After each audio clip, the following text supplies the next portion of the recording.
అప్పుడే నేను చెప్తాను. ఈ గుడ్ల మీద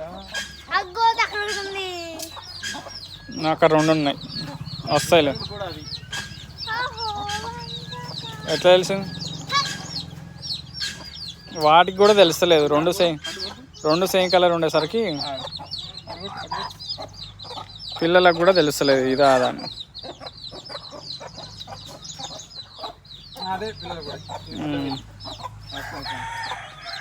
ఈ గుడ్ల మీద జుట్టు నాకు ఏర్పడు అది పిల్లల కొడి. ఈ జుట్టు మలుపుతో పోయింది. ఇది కొత్త కంపలు వేయాలి. ఇది గుర్తుంది నాకు. దొరకదా అని తే అంటే ఇవి దొరుకుతాయని చూస్తాం. వెళ్ళండి వెళ్ళండి వెళ్ళండి వెళ్ళండి వెళ్ళండి వెళ్ళండి.